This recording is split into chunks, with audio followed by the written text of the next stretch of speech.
یہ کہتے ہیں ہم ہندوستان کا خالص اس کو ہندو اسٹیٹ بنا لیں گے، کوئی یہاں کسی دھرم کا ہندو کے سوا کسی دھرم کا ماننے والا، یہ مر جائیں اور پھر زندہ ہو پھر مر جائے تب بھی مسلمان اور کرسچن۔ مولانا ارشد مدنی، مولانا ارشد مدنی، ہندوستان۔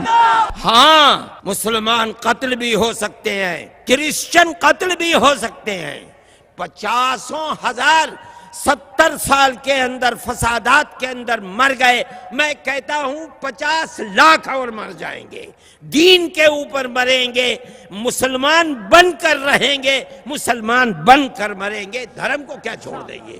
اس کے اندر طاقت ہے، لیکن ملک کا امن و امان کہا جائے گا؟ کیا جہاں لاکھوں مسلمان اپنی جان دینے کے لیے تیار ہوگا، کیا وہاں امن و امان رہ سکتا ہے؟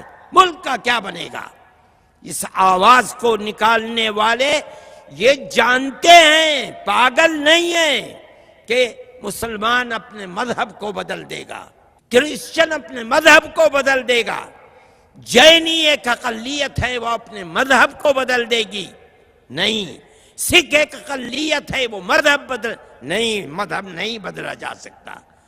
وہ اپنی کمیونٹی جو بے پڑھے لوگ ہیں انہیں مذہب کی شراب پلا کر کے، مذہب کا دیوانہ بنا کر کے ہمیں موقع دو ملک کے اندر حکومت کرنے کا، ہم 6 سال میں پورے ملک کو ہندو ملک بنا ڈالیں گے، یہ کہنے کے لیے پاگل بنا رہے ہیں۔ لیکن میں ایک بات کہتا ہوں، جو لوگ نفرت کی باتیں کر رہے ہیں، کرسی پر بیٹھ کر نفرت کی سیاست کر رہے ہیں اور گھر واپسی کی بات کر رہے ہیں، وہ لوگ ملک کے وفادار نہیں ہیں، چین و سکون کے ساتھ غداری کرتے ہیں۔ ایسا نہیں ہو سکتا۔ ارے بابا، 20 کروڑ مسلمان کم ہے، 3.5 کروڑ کرسچن کم ہے؟ کون مائی کا لال ہے جو کہہ سکتا ہے کہ ہم 20 کروڑ مسلمانوں کے دین دھرم سے آزاد کر کے ہندو بنا لیں گے، کرسچن کو ہندو بنا لیں گے؟ مذہب وہ چیز ہے جس کے لیے جان دے دینا انسان اپنے لیے باعث سعادت سمجھتا ہے، کیسے چھوٹ جائے گا؟ مولانا ارشد مدنی، مولانا ارشد مدنی۔ آج کی صورتحال پورے ملک کو آگ کے ڈھیر کے اوپر کھڑا کیے ہوئے ہے، ہر جگہ فساد، پیار و محبت کو آگ لگائی جا رہی ہے، فساد کو بھڑکایا جا رہا ہے۔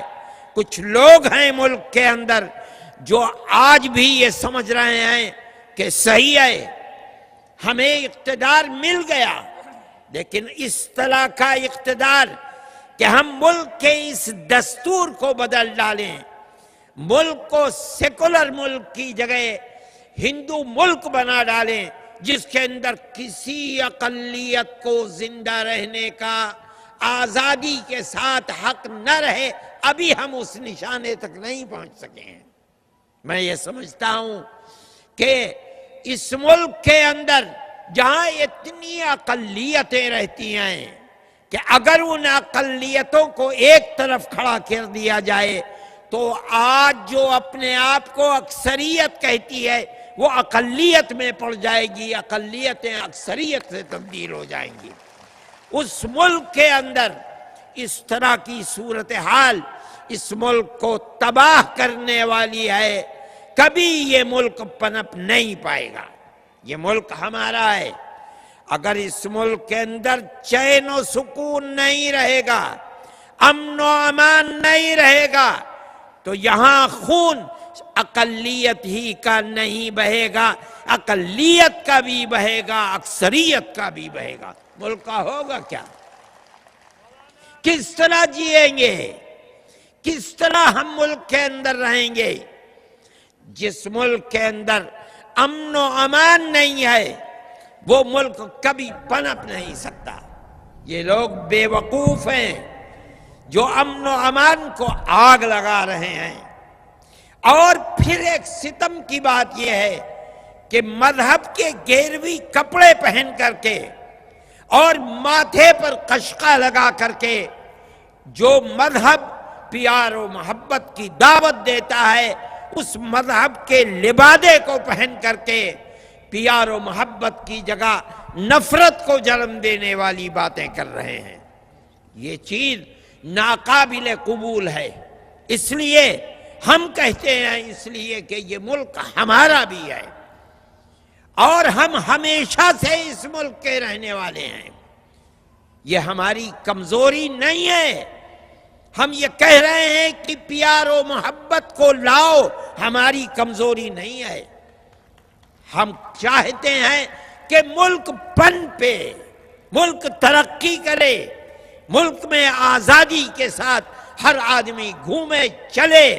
یہ نہ ہو کہ اگر گھر سے باہر نکلا ہے تو پھر زندگی کے ساتھ گھر واپس آنے کی امید نہ رہے۔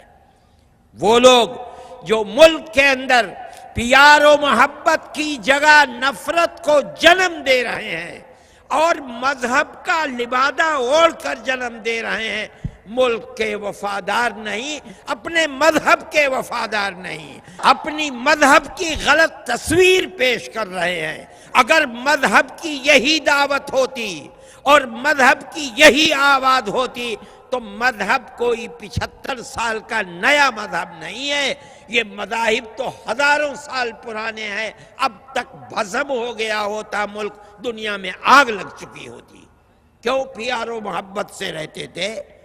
اس وقت بھی مندر تھے، آج سے 100 سال پہلے بھی مسجدیں تھیں، مندر بھی تھے، چرچ بھی تھے، گرودوارے بھی تھے، وہاں پر بیٹھنے والے اور دنیا کو مذہب کی طرف دعوت دینے والے مہنت بھی تھے، درویش بھی تھے، صوفی بھی تھے۔ چین و سکون کیوں تھا؟ آج کیوں آگ لگ رہی ہے؟ یہ مذہب کی تصویر نہیں ہو سکتی۔ میں کہتا ہوں تم نے جو کپڑے پہن رکھے ہیں یہ کپڑے غلط ہیں، تم نے جو تصویر بنا رکھی ہے یہ فراڈ اور دھوکہ ہے، یہ مذہب کی تصویر نہیں ہو سکتی۔ مذہب تو پیار و محبت کا نام ہے۔ جو مذہب قتل و قتال سکھلاتا ہے، جو مذہب دلوں میں نفرت کو پیدا کرتا ہے، وہ مذہب نہیں ہے، ناقابل قبول ہے۔ اس لیے جمعیت علماء ہند اس کے لیے آگے بڑھی۔ فرقہ پرستی کا اگر آپ کو مقابلہ کرنا ہے تو ایک ایک فرد کو مقابلہ کرنا ہوگا۔ وہ دلوں کو توڑتے ہیں، آپ میں سے ہر فرد کو دلوں کو جوڑنا ہوگا۔ وہ نفرت پیدا کرتے ہیں، آپ کو نفرت کی جگہ محبت پیدا کرنی ہوگی۔ یہ کام تنہا جمعیت علماء کا نہیں ہے، یہ کام ہر فرد کا ہے۔ اگر ہر فرد نہیں کرے گا، یاد رکھو نہیں کرو گے، آنے والے دنوں میں ساری دنیا کے فرقہ پرست مل کر تمہیں مٹائیں گے۔ کس طرح زندگی گزرے گی؟ کس طرح کاروبار کرو گے؟ کس طرح رہو گے؟